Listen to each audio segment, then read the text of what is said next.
আসসালামু আলাইকুম। আজকে আমি সুজি দিয়ে ভীষণ মজা করে নরম তুলতুলে ভাপা পিঠা বানিয়ে দেখাবো। মুখে দিলেই মিলে যাবে, অনেক টেস্টি হবে। আশা করছি আপনাদেরও ভালো লাগবে। ভালো লাগলে লাইক কমেন্ট শেয়ার করে দিবেন। তাহলে চলুন শুরু করি। প্রথমে একটা বোলের মধ্যে নিয়ে নিচ্ছি সুজি 1.5 কাপ। এখানে আমি কাঁচা সুজি নিয়েছি, আর এর মধ্যে দিয়ে দিচ্ছি চিনি 1/2 কাপ। চিনি কমিয়ে বাড়িয়ে অ্যাড করতে পারবেন, যে যেরকম মিষ্টি পছন্দ করেন। আর স্বাদ মতো লবণ দিয়ে দিলাম। আর এখানে আরও টেস্টি করার জন্য দিয়ে দিচ্ছি গুঁড়া দুধ 2 চামচ। গুঁড়া দুধ বেশি দিলে আরও টেস্টি হবে, খেতে ভালো লাগবে। আর এখানে নিয়েছি নারিকেলের গুঁড়া 2 টেবিল চামচ। নারিকেল কোড়া দিলেও হবে, নারিকেল কোড়া দিলে আর বেশি টেস্টি হবে খেতে। অবশ্যই নারিকেল কোড়া দেওয়ার চেষ্টা করবেন, তাহলে এই পিঠাটা খেতে বেশি মজার হবে। এখন আমি এখানে লিকুইড দুধ আগে জাল দিয়ে ঘন করে ঠান্ডা করে নিয়েছি, 1 কাপ দিয়ে দিলাম। দিয়ে আমি ভালো করে নেড়েচেড়ে মিক্স করে নিব। মেশানো হয়ে গেলে আমি ঢেকে রেখে দেব 15 মিনিট। 15 মিনিটে একদম সফট হয়ে যাবে। 15 মিনিট পর ফিরে আসলাম। এখন একটা হ্যান্ড উইক্স দিয়ে ভালো করে ফেটিয়ে নিব। একদম স্মুথ করে নিতে হবে, অনেক সফট হয়ে গেছে। আর এখানে আমি 2 টেবিল চামচ ময়দা দিয়ে দিলাম, আটা দিলেও হবে।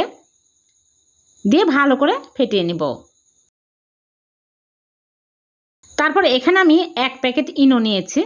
এই ইনো ওষুধের দোকানে কিনতে পাওয়া যায়। সামান্য পরিমাণে লিকুইড দুধ দিলাম, ইনোর উপরে দিয়ে ভালো করে মিক্স করে নেব। ইনো যদি দিতে না চান তাহলে বেকিং পাউডার 1 চামচ দিলেও হবে, কিন্তু ইনো দিলে বেশি ভালো হবে। এখন আমি দেখাচ্ছি এরকম কনসিস্টেন্সি হবে। এখানে আমার 1 কাপ দুধ লেগেছে। এখন আমি একটা মোল্ড নিয়েছি, এই মোল্ডে তেল ব্রাশ করে নিয়েছি, ঢেলে নিচ্ছি। যে কোনো পাত্রেই এই পিঠা সেট করতে পারবেন, ভাপে দিতে পারবেন।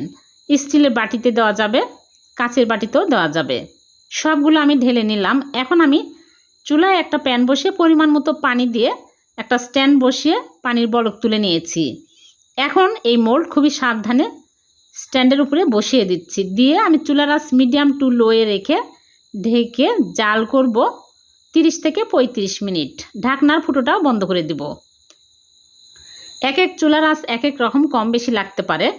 আমি 35 মিনিট পর ফিরে আসলাম। দেখুন অনেক সুন্দরভাবে ফেটে গেছে আর হয়ে গেছে। আমি চেক করে দেখছি, একদম ক্লিনভাবে বের হয়েছে। এখন আমি চুলা থেকে নামে ঠান্ডা করে তুলে আপনাদেরকে দেখাচ্ছি। গরম অবস্থায় কিন্তু তুলবেন না, তাহলে ভেঙে যাবে। এইরকম করে একটু ট্যাপ করলেই সুন্দরভাবে মোল্ড আউট হয়ে গেল। ভীষণ মজার সুজির পিঠা, একদম নরম তুলতুলে, মুখে দিলেই মিলে যাবে। অনেক টেস্টি হয়েছে। আমি কেটে দেখাচ্ছি কতটা মজার হয়েছে। অনেক সফট আর স্পঞ্জের মতো হয়েছে, খুবই মজার। আপনারা বাড়িতে একবার হলো ট্রাই করে দেখবেন, অনেক টেস্টি হয়। দেখুন কতটা লোভনীয় হয়েছে দেখতে, আর এত সহজে কিন্তু বানানো হয়ে গেল। ভালো লাগলে লাইক কমেন্ট শেয়ার করে দেবেন। আর এইরকম সহজ নতুন নতুন রেসিপি পেতে চ্যানেলটিকে সাবস্ক্রাইব করে চ্যানেলের সাথে থাকবেন। আর পেজ থেকে দেখে থাকলে পেজটিকে ফলো দিয়ে রাখবেন। আবারও দেখা হবে। আল্লাহ হাফেজ।